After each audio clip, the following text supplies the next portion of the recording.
जय गुरु जी, शुक्राना गुरु जी।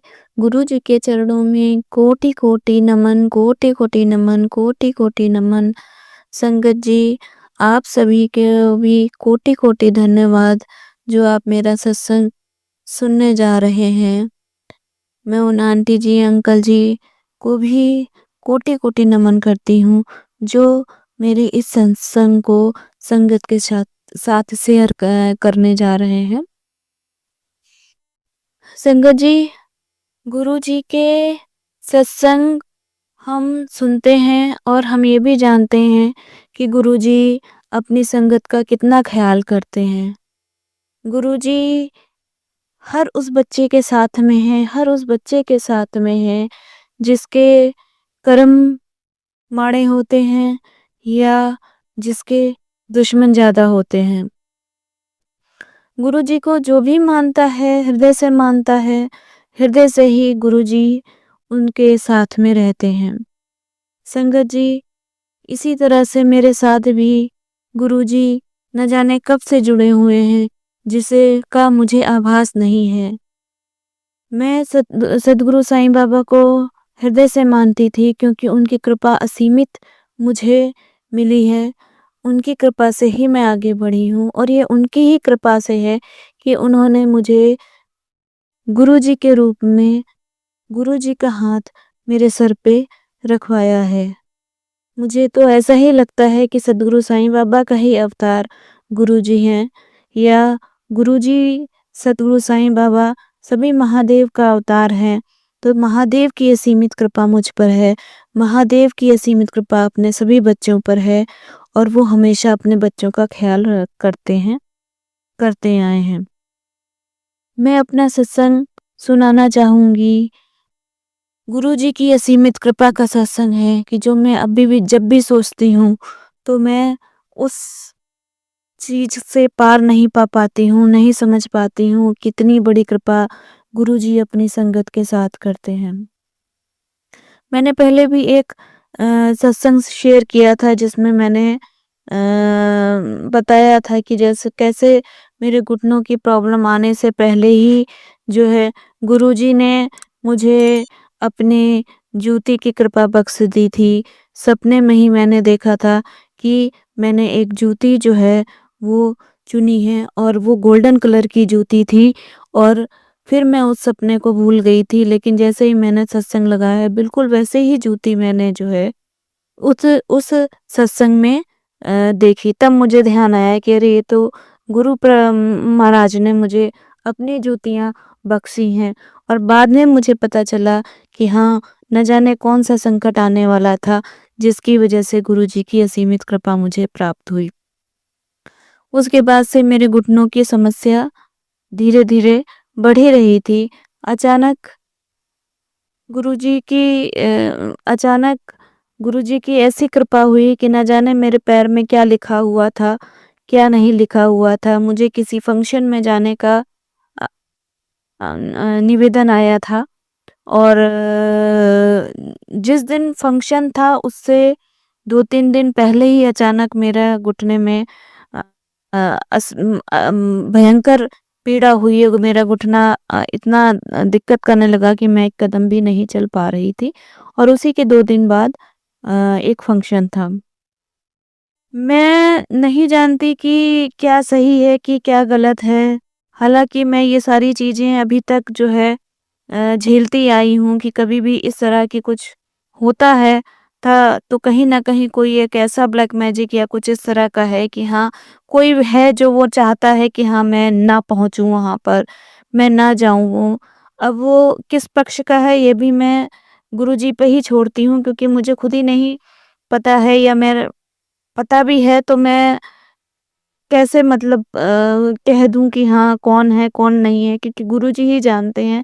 वैसे भी मेरे घर में मैं ही अकेली हूँ, जो इन सब चीज़ों को झेल रही हूँ और जान रही हूँ और कोई भी मेरे साथ नहीं खड़ा हुआ। मेरे अंकल जी देखकर भी अनदेखा करते हैं या अनजान बनते हैं या उन्हें सब पता है और फिर भी वो जो है क्या बोलते हैं, दबाना चाहते हैं कि हाँ, क्योंकि मुझे तो यही बताया जाता है, कहा जाता है कि पढ़ी लिखी होके देखो ये ऐसा सोचती है, पढ़ी लिखी देखो होकर ये ऐसा करती है। पर मैं बहुत समय से इन सब चीज़ों को देख रही हूँ, झेल रही हूँ और कोई ना कोई शक्ति ऐसी ये भी महसूस करती हूँ, कोई ना कोई ऐसी शक्ति है जो आती है और मुझे इस तकलीफ़ों ने इन सभी तकलीफ़ों से बचा के ले जाती है। और यही आज का सत्संग मेरा अनूठा सत्संग इसी बात पर है कि अचानक उसी समय 2 दिन पहले ही मेरे पैर में इतना वो हुआ कि हाँ, मैं उस फ़ंक्शन में नहीं जा पाई, क्योंकि मेरे पैर में इतनी ज़बरदस्त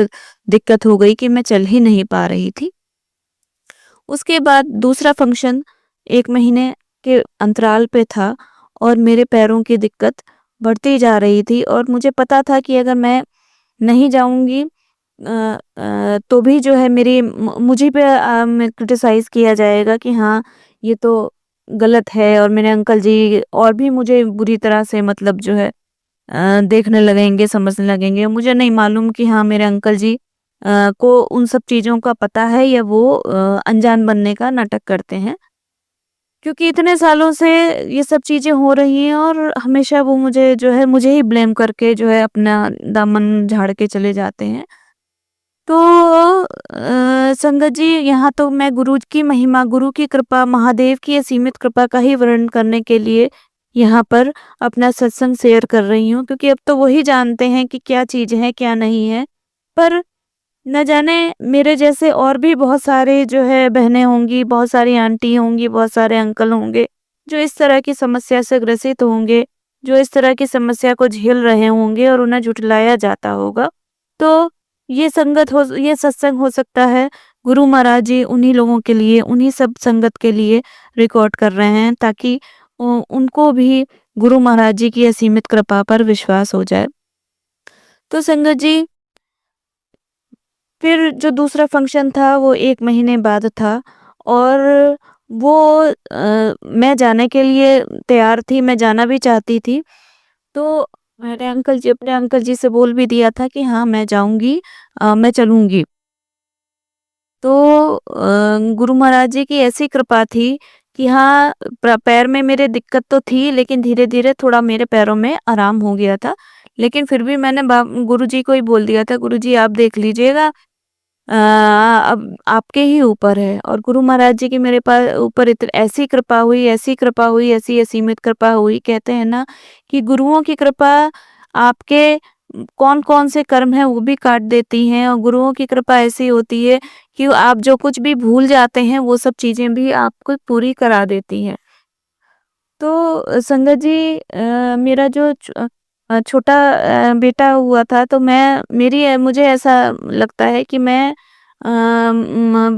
बनारस गई थी और वहाँ से जो है क्या बोलते हैं, काल भैरव बाबा के दर्शन किए थे मैंने, और वहाँ से मुझे एक धागा मिला था, तो वो धागा मैंने अपनी कमर पर बांध लिया था और मांगा कुछ भी नहीं था, लेकिन उसके बाद ही जो है क्या बोलते हैं मुझे मेरा छोटा बेटा ब्लेस हुआ था। तो हालाँकि मैं ये जानती थी, मैं मानती भी थी, कई बार मैं कह भी चुकी थी कि हाँ, वो काला धागा बाँधने के वजह से ही भोलेनाथ की कृपा से, काल भैरव बाबा की कृपा से मुझे छोटा बेटा ब्लेस हुआ है। पर मैंने कभी जाने की नहीं सोची थी कि हाँ, जा कर के मैं उनका धन्यवाद कर सकूँ। तो देखिए गुरुसंगत जी, गुरुओं की कृपा ऐसी होती है कि जो चीज़ आप भूल भी जाते हैं, तो गुरु कृपा से वो पूरा करा देते हैं। तो संगत जी, उस दिन हमें जौनपुर जाना था और हम बनारस, गुरु महाराज ने हमारा ऐसा जो है प्लान बनवाया कि हम बनारस होकर के जो है जौनपुर के लिए हमारा प्लान बना, और बनारस में उन्होंने मुझे इतवार वाले दिन काल भैरव बाबा के दर्शन करवाए। फिर सोमवार वाले दिन उन्होंने काशी विश्वनाथ बाबा के भी दर्शन करवाए, और मेरे अंकल जी की भी अपने जॉब मिलने से पहले वो मार्कंडेय भगवान जी के दर्शन करने के लिए गए थे। लेकिन जॉब मिलने के बाद वो नहीं गए। अचानक उनके दिमाग में भी उन्होंने डाल दिया कि हाँ, वहाँ दर्शन करने हैं, और हम वहाँ पे भी दर्शन करके आए और भगवानों को, भोलेनाथ के सभी स्वरूपों को हृदय से धन्यवाद करके आए। ऐसा गुरु की ही कृपा से संभव हो सकता है, वरना हम तो सोचते भी नहीं इस बात के लिए। तो संगत जी, जैसा कि मैंने ये बताया कि हाँ, कुछ ना कुछ, कोई ना कोई है जो नहीं चाहता कि हाँ, मैं जाऊँ, मैं इस तरह के जो है सेलिब्रेशंस में जाऊँ।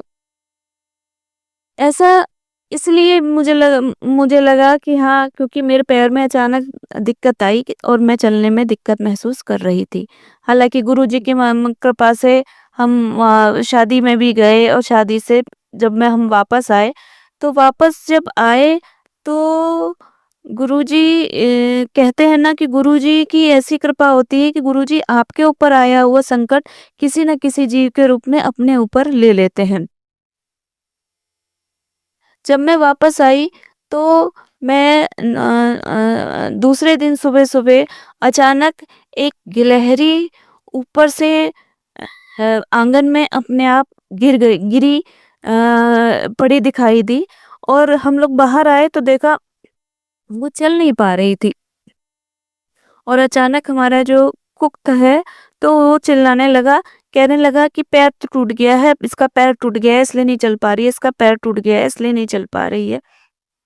और संगत जी मैं मानो सोच में पड़ गई। मैंने कहा अरे मेरे पैर में दिक्कत थी और शायद ना जाने क्या होने वाला था कि गुरु महाराज की ने मेरा संकट अपने ऊपर एक जीव के रूप में ले लिया और जो पैर की दशा मेरी होने वाली थी वो पैर की दशा उस जीव की हो गई। थोड़ी देर बाद माफ कीजिएगा संगत जी, थोड़ी देर बाद फिर जब वापस आके देखा तो वो गिलहरी नहीं रही थी और मैं शॉक्ड थी कि ऐसा कैसे हो गया। और तब मुझे रियलाइज हुआ कि गुरुओं की कृपा कितनी होती है।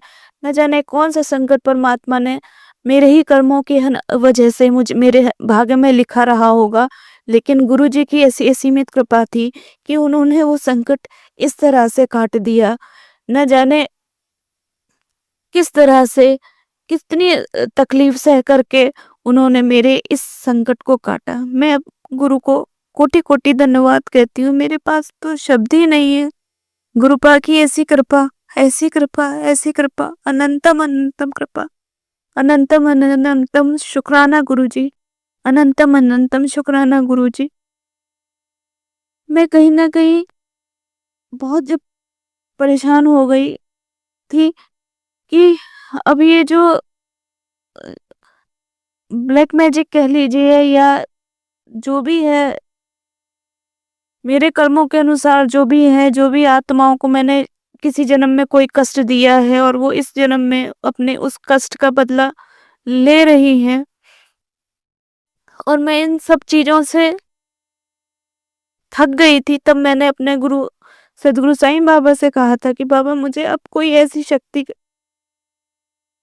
का साथ दीजिए जो मुझे मेरे घर पर ही मेरी सुरक्षा प्रदान कर सके, क्योंकि अब मेरी इतनी सामर्थ्य नहीं है कि मैं मंदिर मस्जिद तोड़ करके परमात्मा से प्रार्थना कर सकूं। तब कहीं जाके गुरु जी की कृपा मुझको प्राप्त हुई थी और मैंने बहुत सारे सत्संग में सुना भी है कि गुरु जी की कृपा तब प्राप्त होती है, उससे पहले गुरु जी नींबू की तरह निचोड़ लेते हैं। तो शायद मेरी भी परीक्षा गुरु जी ने ली या मेरे साथ भी जो था वो हो रहा था। लेकिन मुझे इतना तो आज भी मैं कहती हूँ कि जब बहुत तकलीफ में पहुंच जाती थी तभी अचानक से ऐसा लगता था जैसे कि कोई शक्ति है जिसने मुझे उठा करके फिर से बैठाल दिया। बहुत बार लगा कि अब नहीं, अब तो खत्म, अब नहीं बचेंगे, पर पता नहीं कैसे अचानक क्या मिरेकल होता था और फिर कहीं ना कहीं से कौन सी हिम्मत आ जाती थी, कौन सी सहायता आ जाती थी कि मैं उस तकलीफ से बाहर हो जाती थी। गुरु जी की कृपा रही, पहले से ही रही, महादेव की कृपा तो शुरू से ही रही है मेरे ऊपर, पर मैं ही शायद उनको नहीं पहचान पाई।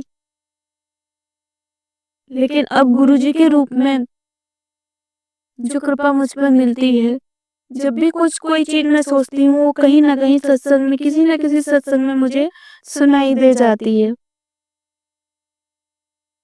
जैसे कि शादी में जाने से पहले मैं यही सुबह गुरुपा से कह रही थी कि गुरुपा मुझे किसी ब्यूटी पार्लर में जाना है, ब्यूटी पार्लर में जाना है, कहाँ जाऊँ कहाँ जाऊँ।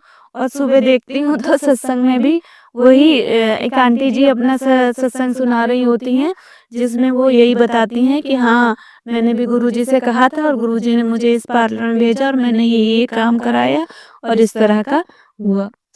तो इसके इसी तरह से बहुत सारे अनुभव होते रहते हैं। जब आप गुरुजी से जुड़ते हैं, तो आप जो भी सोचते हैं, जो भी गुरुजी से कहते हैं, वो किसी न किसी सत्संग के माध्यम से वो आप तक पहुँचा देते हैं। अपनी बात टेलीपैथी के माध्यम से वो आप तक पहुँचा देते हैं बात। गुरु की कृपा सदैव मुझ पर बनी रहे। गुरु की कृपा सदैव सभी संगत पर बनी रहे। गुरु की कृपा उन पर असीमित बनी रहे, जो मेरा इस सत्संग को संगत में शेयर करें, क्योंकि मुझे नहीं पता कि मैं किस चैनल में इसको भेजूँगी, कहाँ मैं भेजूँगी। गुरु की कृपा से होगी तो वहीं ये सत्संग शेयर कर दूँगी मैं। गुरु जी की कृपा सभी संगत पर बनी रहे। गुरु की कृपा सभी संगत पर बनी रहे। सभी गुरु की भक्ति में लीन रहें, क्योंकि गुरु ही एक ऐसा आश्रय है जो आपको मोक्ष की तरफ ले जाता है, जो आपको गलत काम नहीं करने देता है, जो आपको सही राह पे ले जाता है, जो आपको धैर्य सिखाता है, जो आपको प्रेम सिखाता है, जो आपको सच के राह पे चलना सिखाता है। समस्त ऐसे गुरुओं को मेरा कोटि-कोटि नमन। सद्गुरु साईं बाबा को नमन, निमकौली बाबा को नमन, जगत गुरु शंकराचार्य जी को नमन, सद्गुरु साईं बाबा को नमन। इसी के साथ में मंत्र उच्चारण के साथ मैं अपने नए सत्संग की तैयारी करने के लिए आगे बढ़ती हूँ। ओम नमः शिवाय, शिव जी सदा सहाय। ओम नमः शिवाय, गुरु जी सदा सहाय। हे गुरुपा, मेरे पूर्व जन्मों के समस्त बुरे कर्मों को काट कर मुझे सही राह पे चलाइए। केवल मुझे ही नहीं, अपनी सभी संगत के समस्त बुरे कर्मों को समाप्त करके उन्हें सही मार्ग पर चलाइए। सभी संगत स्वस्थ रहें, सुखी रहें, खुशहाल रहें। ओम नमः शिवाय।